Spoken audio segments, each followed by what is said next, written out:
welcome to the Brooklyn Rail's 1068th New Social Environment. I'm Eleanor, Programs Associate here at the Rail, and today I have the huge pleasure and privilege of being your MC for a conversation featuring Ysabel Pinyol Blasi, Lidia Costa, Anne Muntges, Karline Moeller, Quiles Bonilla, Paul Morton, Rashad, Wright, and Ginevra de Blasio. And now I'll introduce our guests and host for today's conversation. Ysabel Pinyol Blasi is the Executive Director and Chief Curator of the Monira Foundation. Ysabel has over 20 years experience working in the arts. Lidia Costa is the Director of Public Programs at Monira Foundation, leading the organization and development of online and on-site programs that aim to connect artists with the community. Anne Muntges directs the Residencies and grant development for the Monira Foundation. She maintains an active studio in Jersey City and an active exhibition schedule as well. Karline Moeller is the founder of Art Frankly, a platform for the global arts community to seek and post jobs. In concert with Art Frankly, Karline runs KMP, a private recruitment company that specializes in filling senior positions in the art world. Quiles Bonilla is an interdisciplinary artist born in San Juan, Puerto Rico. Through photography, performance, and installation, his works explore ideas around power, colonialism, and history with his identity as context. Paul Morton is a chronically ill, non-binary artist with an unreliable body, making assemblage paintings about queerness, transness, and disability. Rashad Wright is the Poet Laureate Emeritus of Jersey City, New Jersey, and a teacher on behalf of the Geraldine R. Dodge Poetry Foundation and Passaic County's Theater and Poetry Program. And our host today, Ginevra de Blasio, is a writer and curator from Rome, now based in New York. We are so lucky to have Ginevra as a contributor here at the Rail. And thank you all so much for being a part of this NSE today. Ginevra, I'm so thrilled to turn it over to you. Good morning, everyone. Thank you all for being here. And thank you for all the Monira Foundation. We managed to get a big group of participants from every side and angle of it, and we're very lucky. And I thought that before starting, we could watch a very short but beautiful video that kind of will set the grounds for the foundation.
So I guess this video is so beautiful because it really shows the space, how it's activated and the multiplicity of ways in which it really engages a wide public. And I have to say that I visited the foundation for the first time just this week, and it really exceeded my expectations. And I recommend everyone to go. It's a trip. It's a bit of a long trip, but it's really worth it. So please, everyone, go and visit. I would like to start this conversation by really speaking about a bit more about the history of the foundation, and maybe Ysabel can start to introduce us. Sure. Thank you so much. Good morning, everyone. Thank you, Ginevra. Thank you, Eleanor and Chloe, and everyone at the Brooklyn Rail. We are thrilled to be here today, and we're very excited to share with you a little bit about what we do at the Monira Foundation. As I was introduced, I'm the executive director of the Monira Foundation, and I'm also the curator. Monira is a 501c3 public charity that was co-founded with Fong Bui in 2020. Our mission is to expand the reach and quality of the art available to the public, and we do that through exhibitions, public programs, and artists in residence. Particularly today, I would like to be speaking about this last aspect of what we do, the residency programs. Since it's actually the longest running program we have, it's now 13 years old. Karline and I co-founded the program back in 2011 when MANA first opened their doors in the Jersey City location.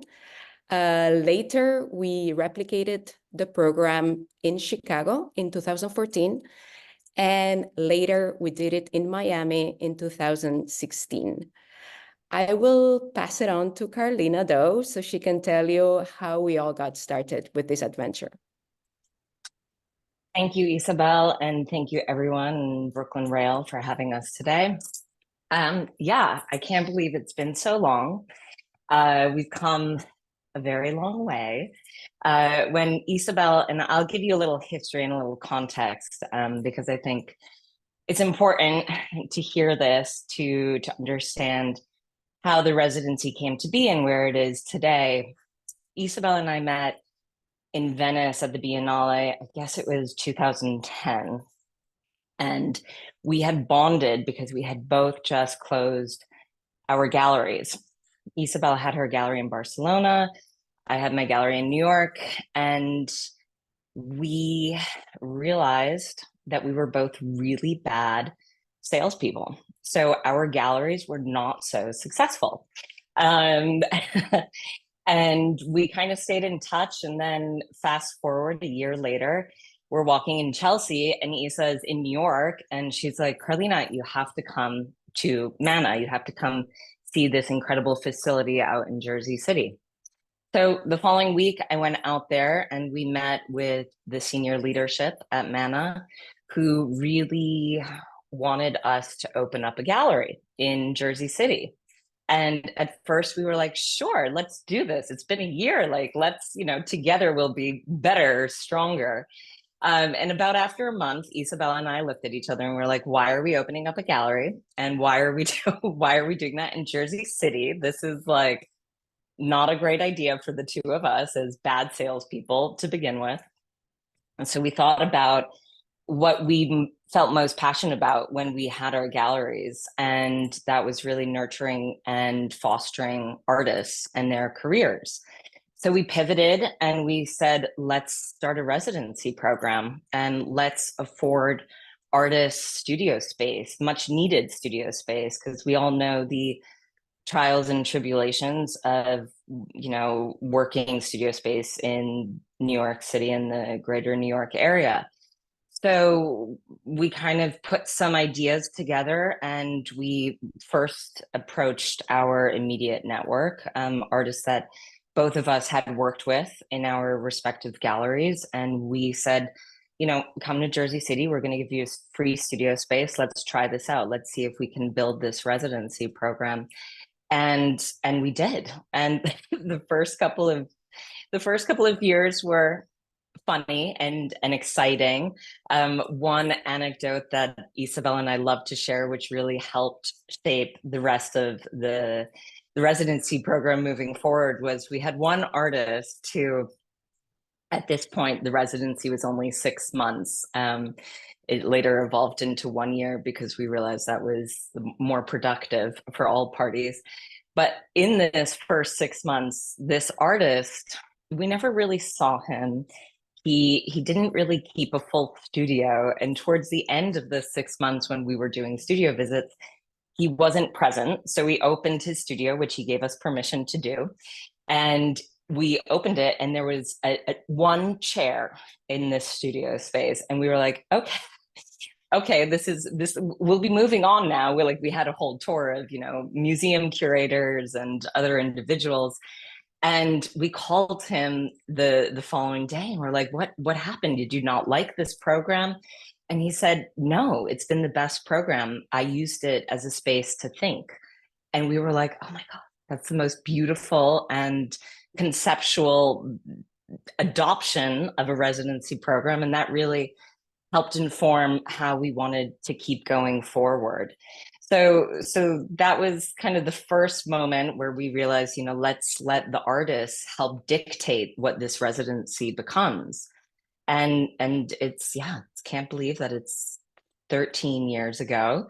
And we've, been so lucky to have so many incredible individuals along the way to help shape it. And especially Anne, who has really formalized the program and, helped shape me and Isa a little more, a little more structurally. and it's really been it's a great journey, and we're all excited to see where it continues to go. And I think that's a great moment to pivot it over to Anne.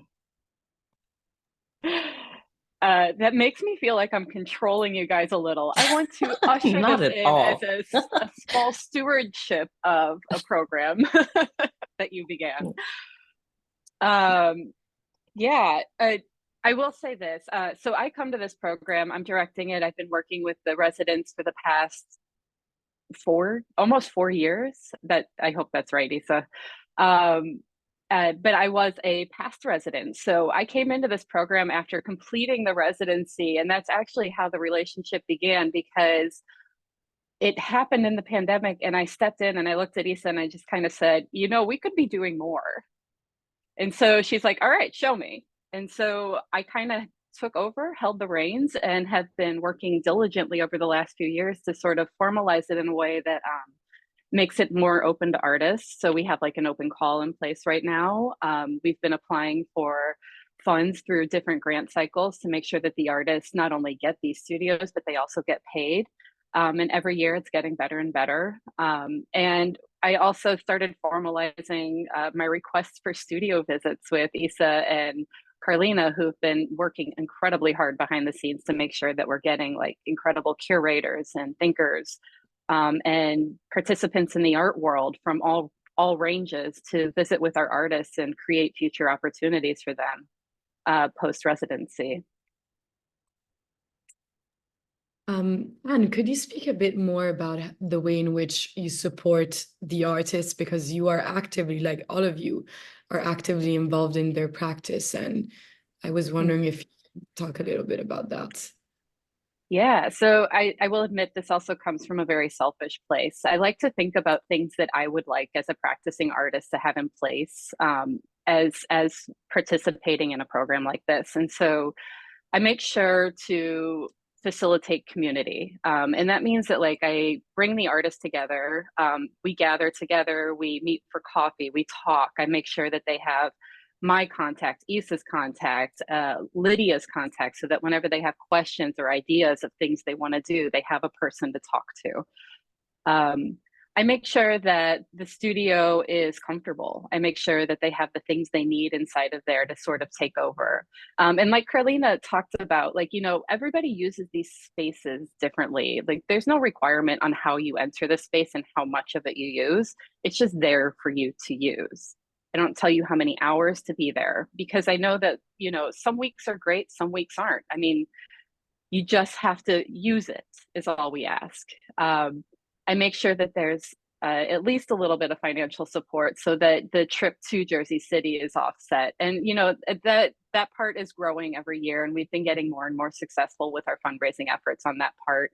I like to think about this as a person who's done residencies, like most recently was Monira, but right before that, I was at the Roswell Artist in Residency program. And that was a program that opened my mind a whole lot about what was possible and how we can support artists. Like, this is a career, this is a field in which we are producing and doing work, right? It may feel sort of ethereal to the world at large, but we are doing legit and honest work, and it deserves to be supported in every way possible. And so I'm trying to work towards a model in which there's a sustainable funding in place, there's potential housing in place, and there's something that brings people to the table and keeps them there happily, the same way we would do at any sort of other job.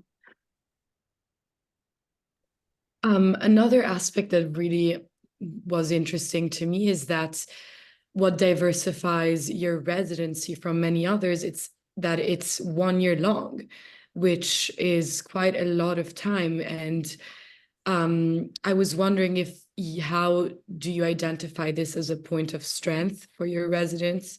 And if you can speak about that. Yeah, there are very few programs in the US that provide 12 months of studio. I think I can, off the top of my head, there's a handful that even do this because it is such a long duration. So many programs are designed to be project driven or are so short that you feel this intense pressure entering it, right? Like, it is an honor and a privilege to go to any residency program. But sometimes the production weight is very heavy. And so when we were talking about like duration and what time is, a year felt beautiful because it gives you time to move in, to settle in, to figure out what your bearings are. It gives you time to have highs. It gives you time to fail.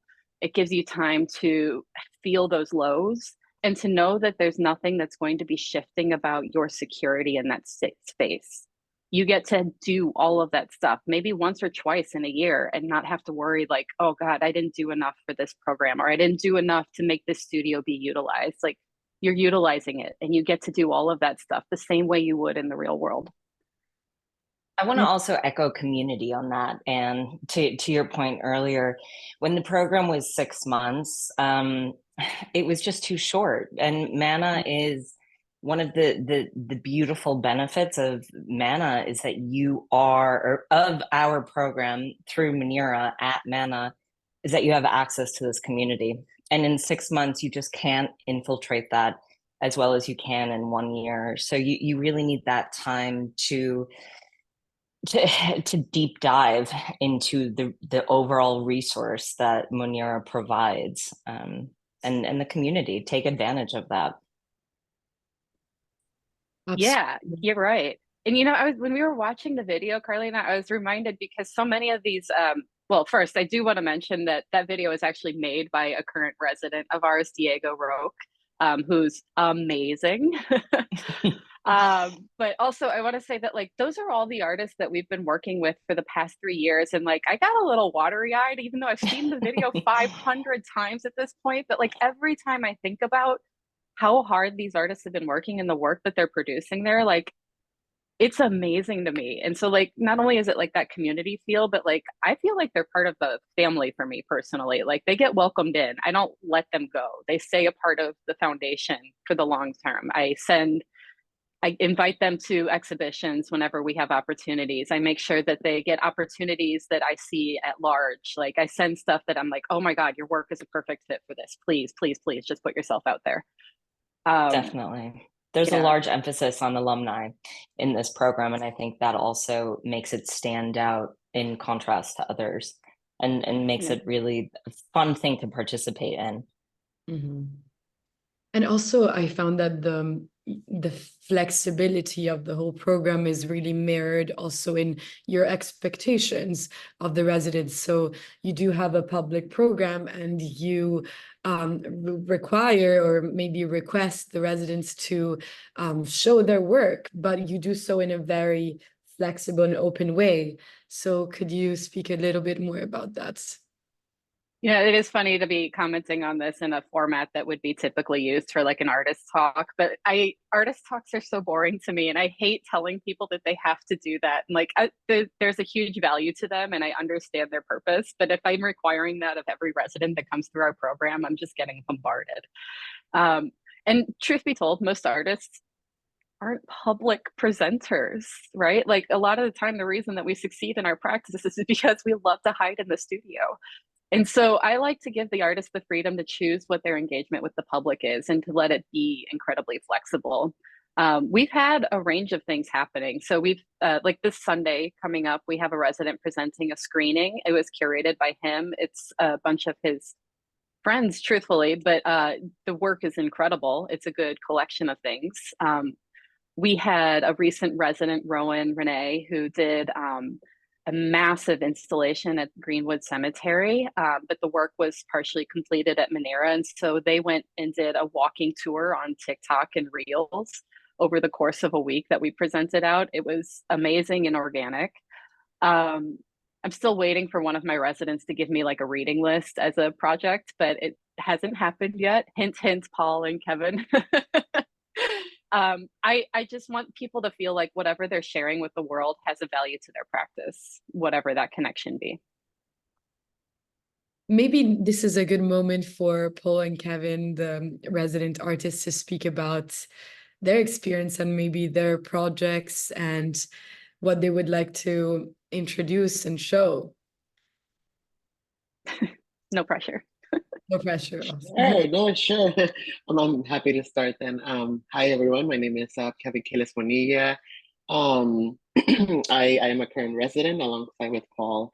I first wanted to start off just by saying I consider myself very much a studio nomad because I don't have the self-funding, to be able to rent a space. So I really depend on these types of programs to be able to sustain a steady, art practice. And with the Monira Foundation, I think also something that I look for in every single residency program is a sense of community. And I think that's something that I definitely found with the Monira Foundation. I love the fact that, I get to keep my door open and every now and then I see Paul and we kind of do like a check-in and see how you're doing, what projects you have going on. And then also the programming, as Anne mentioned, I as part of the residency, we get a beautiful video, like a specific sort of spotlight video made by Diego Roque, which is a really great sort of resource that can kind of live on as an archive for to sort of present to the world, and then also the programming, like through it can get to be very sort of there's many possibilities to it.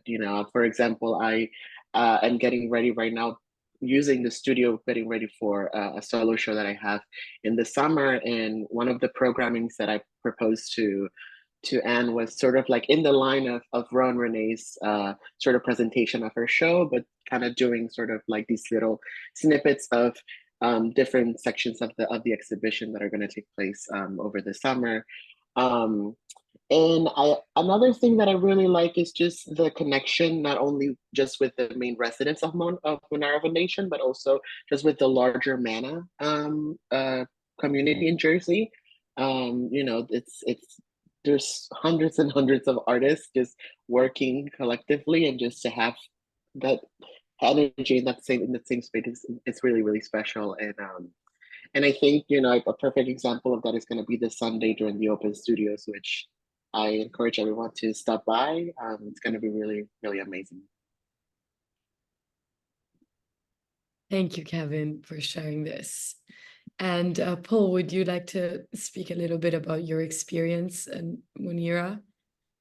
Absolutely. Thank you. Yeah, no, Sunday Open Studios, I'm really excited about. I love having people come through my studio, I find like as an artist, having different perspectives or like what is someone's initial response to my work or someone else's work is really important. And so this program really allows for that, whether it's through the like people who are involved in the program, whether it's the outside visitors that they bring in, open studios, or just having the door open and meeting other people in the building who aren't even part of the program. I've made friends with documentary, filmmakers from the building, roboticists. It's just the building is full of creatives in many realms that I otherwise wouldn't have access to. So the community is important, I think.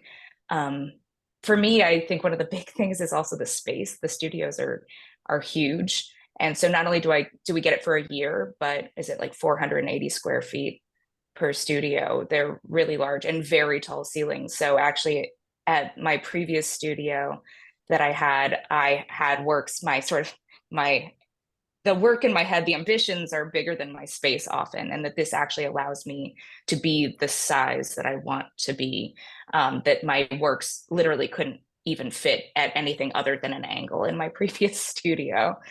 So this is a huge opportunity in that way. And having a sink, I think that this is really the thing I talk about the most. There's a sink in our studios, and I think that's really underrated. We don't talk about that very much as artists, but it's such a game changer.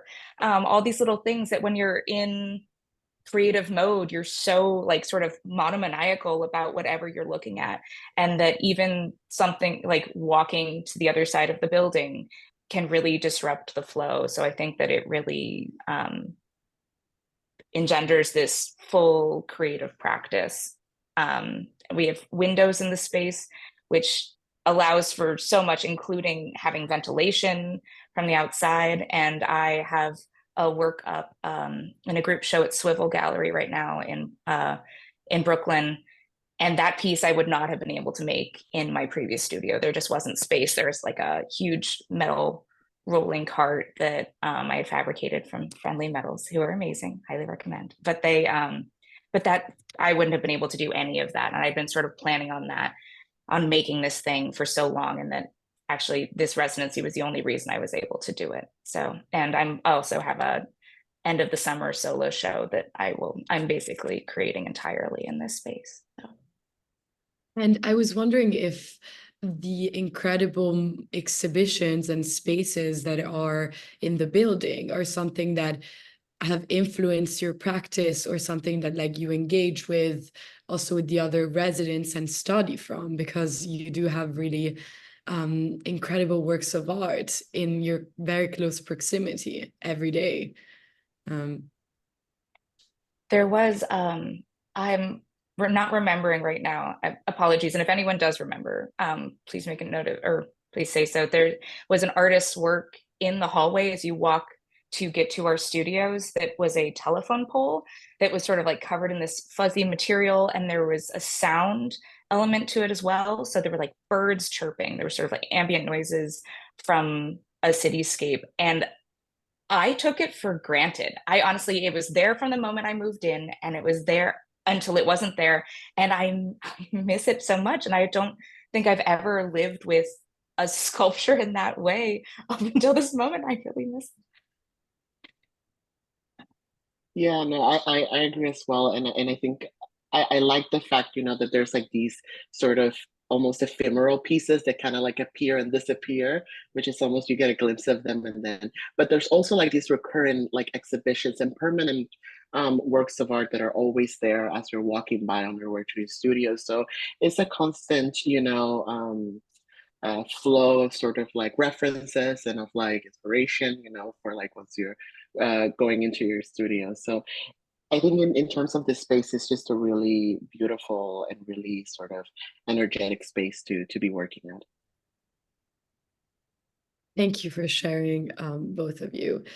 I mean, there is so much that is also surrounding the residency program, and there's various collaborations and programs that are associated with it, and that also frame and guide the residents. And so maybe Isa, you want to speak a bit about Sure. Yes. So, of course, while the artists are in residence with us, they are exposed to a much larger ecosystem of programs and partnerships and collaborations that we constantly develop at Monira.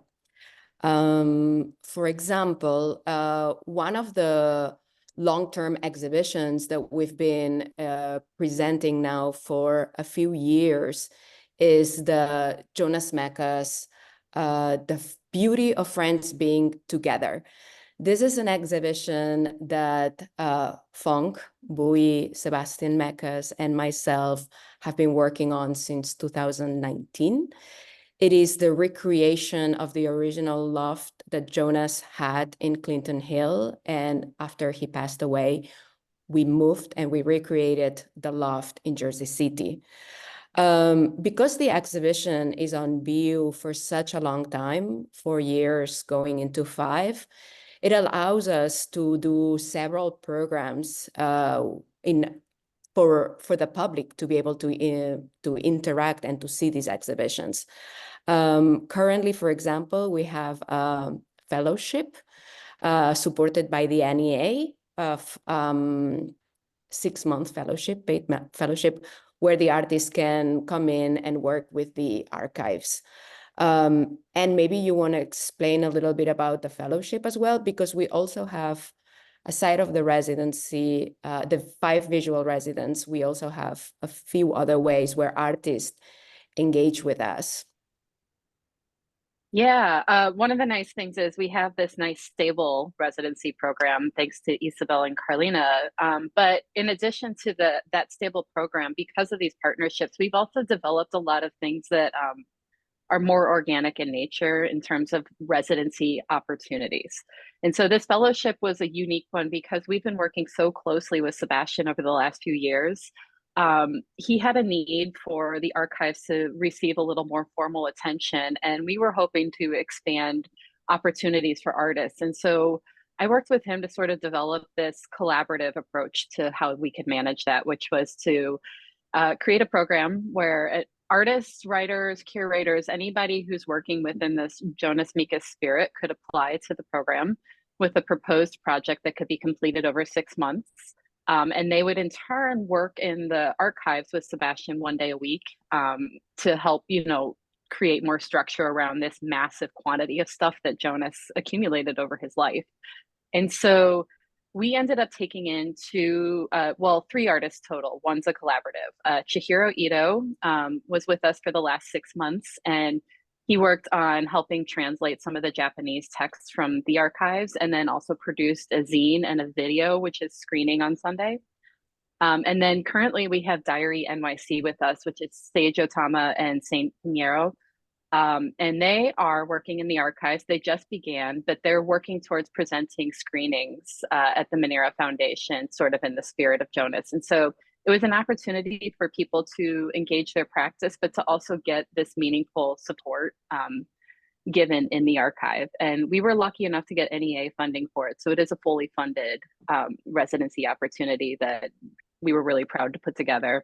And we will continue doing programs like this that are sort of organically based on the partnerships we develop with other organizations, which is one of the nice perks of the Monira Foundation. We have space. I can create opportunity in space, and I can find ways to help artists engage with said space.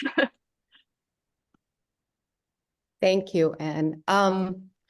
And Ginevra, to kind of continue the ways kind of the public can interact, right, with these exhibitions and with these programs that we have at Monira. One of the other big long-term exhibitions that we have, it's a partnership with the Ein Foundation. Through the Ein Foundation, we have we have these exhibitions of Andy Warhol, Arnold Reiner, John Chamberlain, Ramel Z, Sandbach, and Flavin. They've been on view now for several years. And part of Lidia's responsibility here as a director of public programs is to create these ways to engage with the public. We have this program called Discovering Ein, where we commission younger artists to kind of react to these long-term exhibitions, and we commission them with new works. We also have another program that is called Open Book, But maybe I'll let Lidia kind of explain a bit more about these two projects. Sure. So, hi, everybody. So, yes, in regards to the public programs, Open Book, it's one that invites artists that are bookmakers. But in this case, we also try to create opportunities for other artists who can build something with their work that can be seen as an open book.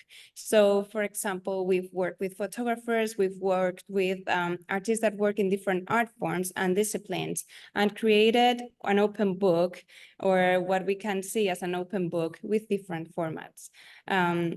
And we try to allow artists to choose how they want to present their work.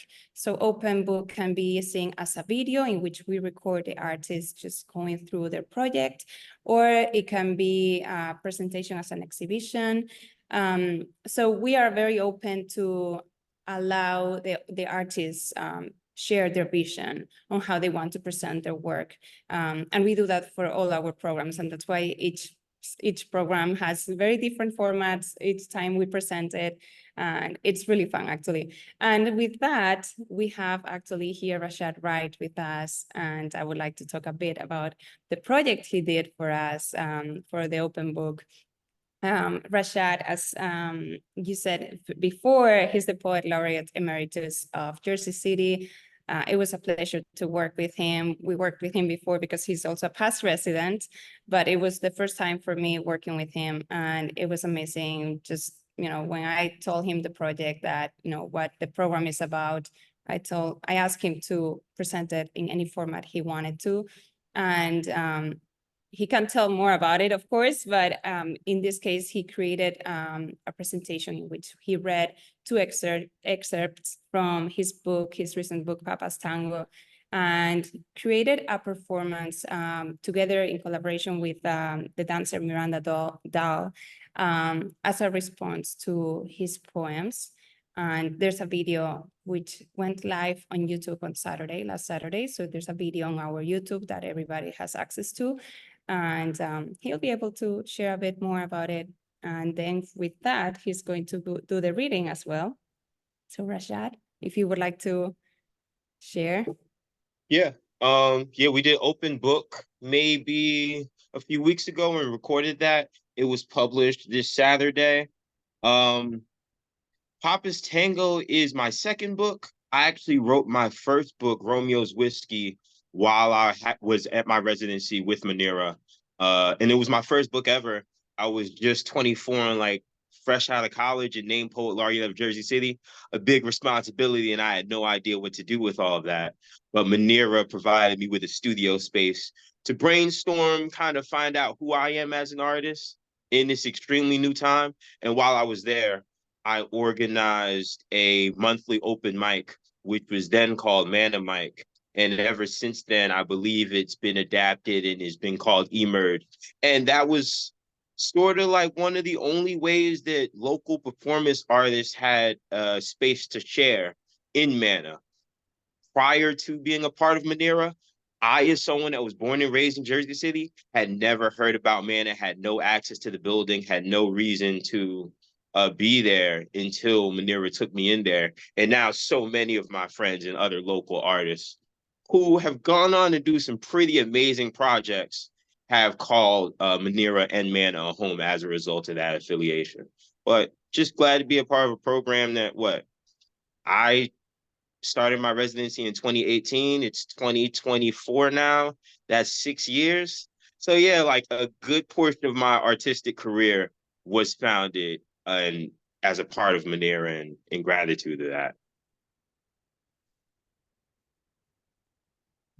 Thank you, Rashad, for sharing this.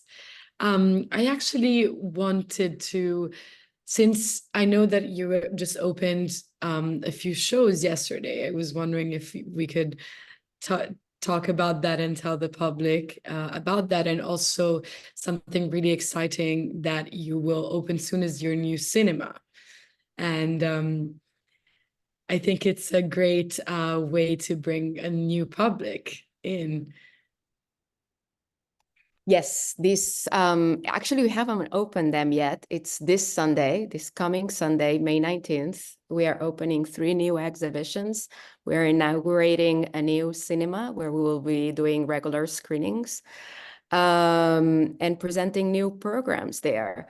I guess you all can see that we take a very open-ended and holistic approach of what we do, and mainly is fed by the artists that we have around us. So we usually see the opportunities, we find a way to support them, and that's how we develop our programs. Yeah. But Ysabel, it's also not necessarily has to do with the artists that are only involved with Monira. It's also about the wider community, right? So other, it can be like more open, if I'm not wrong. Yes, the exhibitions are open to the public. It's for everybody there. Everything is free access. Yeah.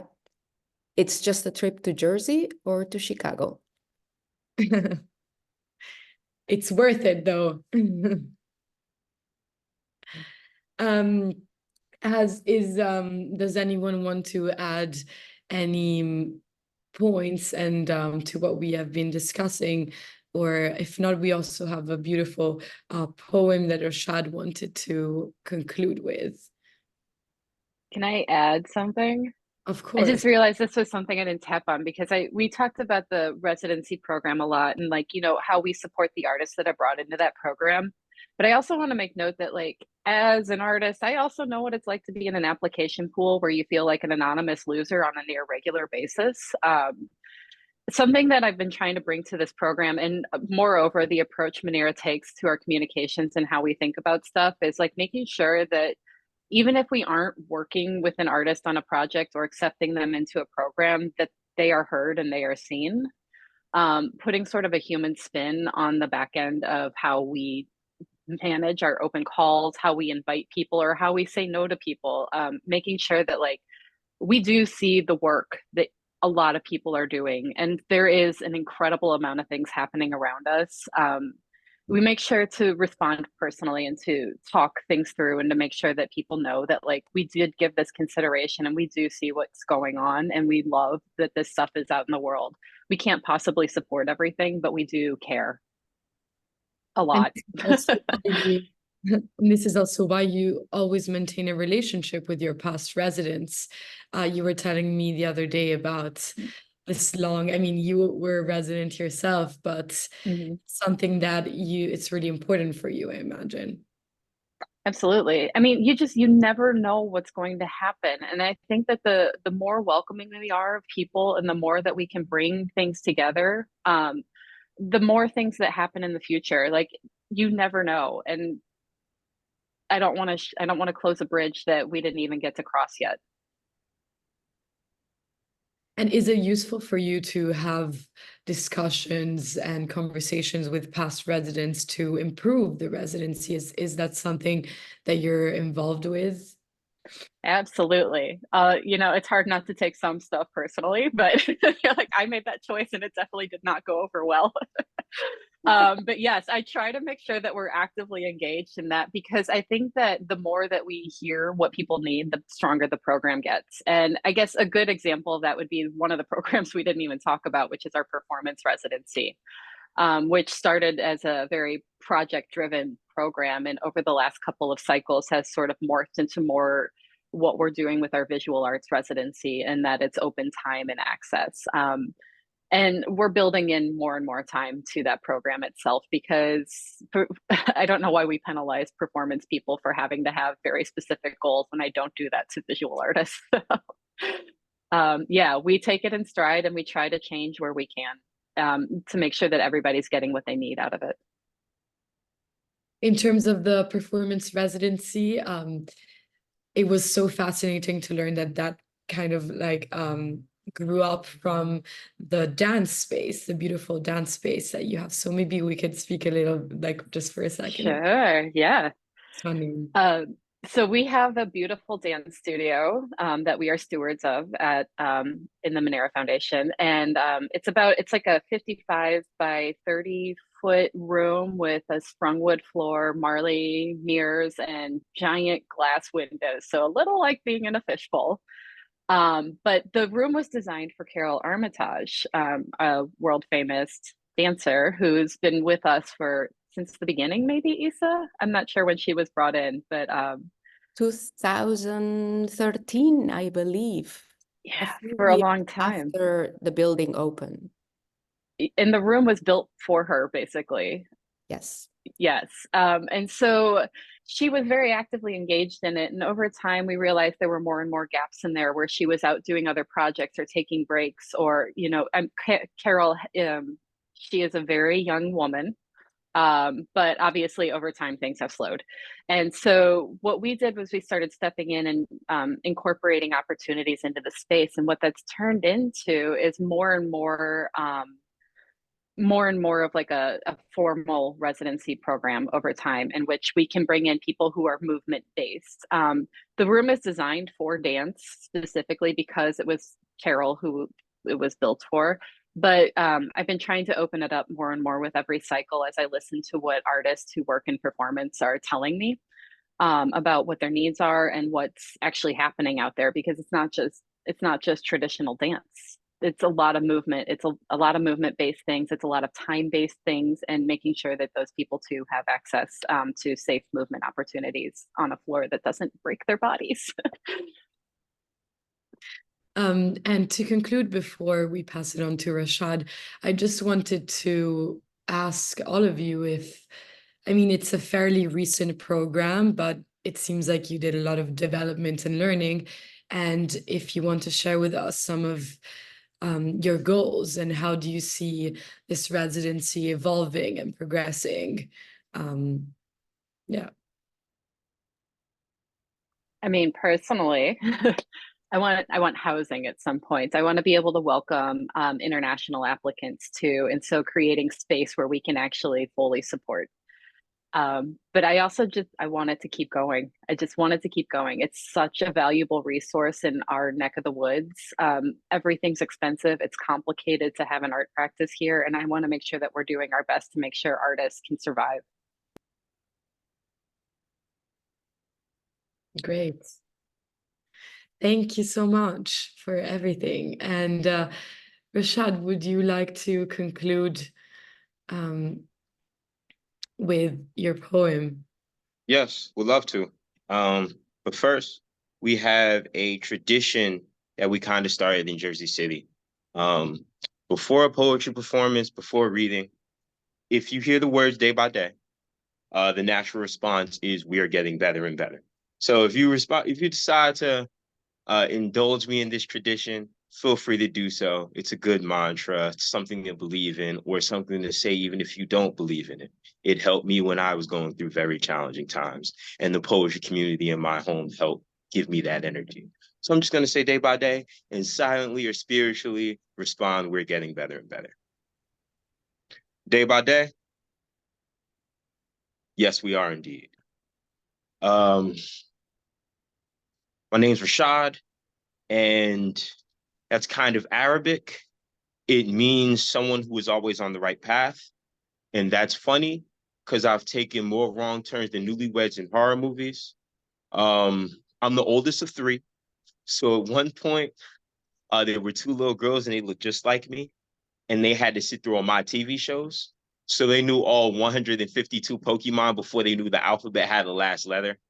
I can run 2 miles in like 12 minutes. I can swim a whole lap with a single chewed up breath. And if you give me a bicycle, I'll make a car think it was a skateboard. I don't believe in capital letters. I believe in equal opportunity. I'm pretty sure Tupac's alive and hiding in New Jersey. And I'll never shower before getting into a pool. I think it defeats the purpose. I'm my mother's son. So whenever I rise, it's always her shine in my eyes. And she raised my voice Christian. So all these poems have at least one amen in it. Can I get an amen? Because back in the days, I believed in God. And then I started believing in myself. Nowadays, I dream big enough to try believing in both at the same time. I'm like kind of allergic to nuts. I wear dog tags. I act like it's a rosary. I know my right side. I don't know my left. I've done more sports than states I've been to. I fight hard and love hard enough to break my own heart in half. I'm ex-National Guard, so I was part-time soldier, full-time pissed off. I fired more bullets than hands. I shook. I had so many guns in my mouth. I could spit out a full clips when I love someone. Trust, I hold them with a full grip, and I am bad at lying. And on most days, I'm even worse at dealing with the truth. And the truth is, I feel like a car accident that keeps waking up in the morning. And the morning is never done. No matter how many yesterdays I've had, I'm good. It's so many things you do it all with a whole family tree tied behind my back and still feel like a really small fish spread out to feed an entire table I can have skinned, made out of gold, and still confuse it for rust. I'm a dragon. In denial of my own flame, my voice is a fairy tale I'm still trying to believe in. I hate talking about myself, but I'm really good at the things I hate. And sometimes I'm so hard on myself that tomorrow always feels like a miracle. Sent to the wrong address. I mean, we all heard the saying, practice makes perfect. And I've had to practice being this broken for so long. You couldn't fix me, even if you tried. And I still try, and I try, and I try, and I try, and I try. But all that aside, my name's Rashad. And you have no idea how nice it is to meet you. That poem was called Intro. Thank you for listening. You can find that on YouTube, and you can find my work on Amazon, Romeo's Whiskey and Papa's Tango. They are both sister books. Romeo's Whiskey is about me and my relationship with my single mother. Papa's Tango is about the violence I had to learn and was taught in order to be a man by my father. Thank you. Thank you so much, Rashad, for that amazing reading. We did drop links to Rashad's work in the chat, so definitely check that out. And I think we've also got a few audience questions now, so I'll pass it over to Jeremy for first question. Thank you all, and thank you, Rashad, for that amazing reading. So I'm still just swimming because of it, so thank you. I was just and thank you for the deeper introduction to the Monira Foundation and everything you're doing, and it made me wonder if you all partner with other residencies ever, or have relationships with, or collaborate with. I mean, I've done work with other residencies, like as organizations, not as a resident, but I would imagine that, you know, once an artist finishes up at one, that kind of looking ahead maybe to future residency programs, like that would be a good fit, culturally, community wise, funding wise, or something. And I didn't know if you have explored those types of relationships. Thank you, Jeremy. Well, the thing is, after the residency, since it's so long, 12 months, and takes such a good care of the artist, most of them, they tend to stay in the building. We do try to help them find places in the building that they can rent, right? If there's anything available. And that's, most of the time, that's what happens, right, Anne? Yeah, that is. Although I will say we do work on partnerships with other organizations. Recently, we've been working with the Ysabel Foundation. It didn't result in any residency exchange, but what it did result in was exhibition exchange. That's Yeah, great. But we do talk to other organizations, and we are in conversations with at least 1 or 2 places right now where we're working on opportunities for our alumni networks. So the possibility of offering a residency to another organization's alumni network in exchange for the same thing at their site. And so we are actively trying to figure out ways to expand to other places too and support more artists that way. Wonderful. Thank you. Thanks, Jeremy. That was a great question. If anyone else would like to ask a question, you can send a message in the chat. But I would like to ask a question to you all about the name. I'm wondering if you could talk a little more about where it comes from, what it means, how it came to be. Sure. Monira actually means light in Hebrew. It also happens to be the name of the mother of our main funder, who is Moshe Mana, and that is his mother's name. Beautiful. Thank you so much. I think that will conclude our Q&A today. So thank you all so much for your super generous conversation about Monira Foundation. Thank you so much, Rashad, for the amazing reading. Everyone, make sure to check out Monira Foundation's website and all their information in the chat. And just, yeah, a huge thanks to Ysabel, Lidia, and Karline, Kevin, Rashad, Ginevra, and just everyone who helped us prepare for today. We'd also like to thank the Terra Foundation for American Art for sponsoring our NSE program. They also support our archive, which you can explore on the Rails YouTube channel. And this conversation will be posted there very soon. The Rail has been free and independent for 23 years. A donation directly supports our writers, production staff, and operations, so consider supporting us via the link in the chat. And join us tomorrow at 1 p.m. Eastern Time for a conversation with Rachel Jones and Chloe Stagaman on the exhibition of Rachel's entitled 5 exclamation points. At the Museum of the African Diaspora in San Francisco. Thanks all so much for tuning in today, and you can now turn on your microphone and say hello and goodbye as you leave. Thank you so much, everyone. Thank you so much, everyone. Thank you. That was so Thank you. amazing. Thank you, Thank you, Monira, for all everyone. that you do.